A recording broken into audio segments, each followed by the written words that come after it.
اب کوشش یہ کرے آپ لوگ یاد رکھیے کہ زکوٰۃ ایک مشت دے کر کسی ایک انسان کو زکاتی کیٹیگری سے نکالنے کی ہر سال کوشش کرے.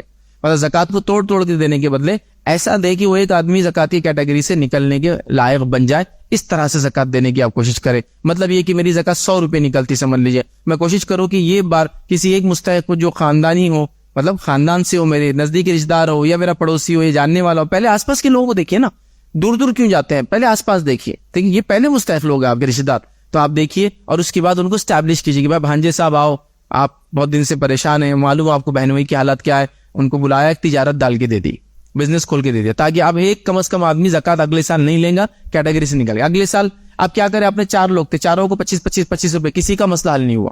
پھر اگلے سال 4 ہوگا, پھر 25 روپے, پھر مسئلہ حل نہیں ہوا. پھر اگلے سال ان کے بچے آنا شروع ہو گئے, 6 لوگ آ گئے, پھر آپ نے دیا 18, 20, 15 روپے جو بھی دے سکتے تھے, پھر مسئلہ حل نہیں ہوا.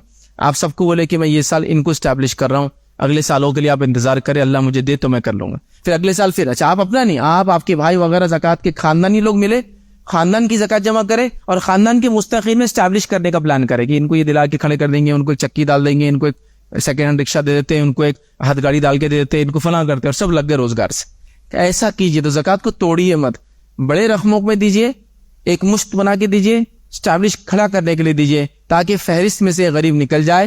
کم از کم زکوٰۃ نہ مانگے, چلو وہ زکوٰۃ دینے والا کب بنے گا نہیں مان لیں گے, زکوٰۃ لینے والا نہ رہے, یہ کوشش کرے. اب وہ 100 روپے کو توڑ توڑ کر 100 لوگوں میں 1 روپیہ دینا, پھر وہ 100 لوگ زندگی بھر آپ کے پاس آتے ہیں, ایک آدمی بھی اسٹیبلش نہیں ہوتا ہے, درست نہیں. دوسرا, زکوٰۃ کو لوگ لے رہے اور زیادہ زیادہ کیا کر رہے ہیں معلوم, آج کل لوگ زکوٰۃ سے, آپ کا کام ہے زکوٰۃ دے رہے تو آپ تھوڑا اس پہ مانیٹر کیجئے. زکوٰۃ ہم دے رہے اور لوگ کیا کریں, عید کے کپڑے زکوٰۃ سے, عید کا شیرخرما زکوٰۃ سے, عید کا رنگ روغن فلاں فلاں زکوٰۃ سے. مطلب زکوٰۃ لے رہے اور زکوٰۃ کا ہی, چونکہ ان کو لگ رہا ہے سب عید منا رہے ہم بھی منائیں. یہ عید منانا نہیں ہے, زکوٰۃ اس کے لیے نہیں ہے. تو آپ بھی میک شیور کیجئے کہ زکوٰۃ جب دے رہے تو وہ کہاں خرچ کر رہا ہے. حالانکہ مالک وہی ہے, لیکن ایٹ لیسٹ گائیڈنس تو دیجیے کہ دیکھو میں دے رہا ہوں, اس کو کپڑے وپڑوں پہ مت لگا میرے بھائی, اس سے تجارت کرو. نا کیا ہوتا ہے, آپ 2-2, 5-5 ہزار کا ایک آدمی کپڑا لے لیں گا تو 5 گھر میں 5 میں 10,000 روپے چلے گئے.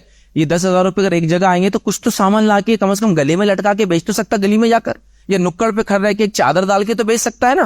وہ طرف اس کو اسٹیبلش کیجیے کہ بھائی کھاؤ پیو مت, اس سے تجارت کی طرف جاؤ. کیا ہونا, میں تم کو کر کے دیتا ہوں. تھوڑی محنت کرنے کی ضرورت ہے, اپنی زکاتوں پہ خاص ایمفیسائز دینے کی ضرورت ہے, ورنہ بہت بیجا خرچ ہوتی ہے زکات. یاد رکھیے, زکات کا سب سے اچھا مصرف آپ یہ کر سکتے ہیں کہ طالب علم کو آپ زکات دیں, تاکہ وہ لوگ پڑھے, چونکہ آج پڑھیں گا کل انشاءاللہ کمانے والا بنے گا. تو کل زکات سے آپ ایک آدمی کو نکال رہے ہیں, تو بہرحال اس کو کوشش کرنے کی ضرورت ہے. یاد رکھیں, کوشش کریں زکات آپ کی صحیح جگہ جائے, لوگوں کو آپ صحیح گائیڈنس کریں. زکات جمع ہوتی ہے نا, بہت ایک مضبوط طاقت بن جاتی ہے. یاد رکھیں, اور طاقت بن کے لوگوں کو پھر جو ان کے مسائل کو حل کرنے کی اس میں صلاحیت ہے, تو لہٰذا اس طرح سے کرنے کی بہرحال ہم کوشش کریں.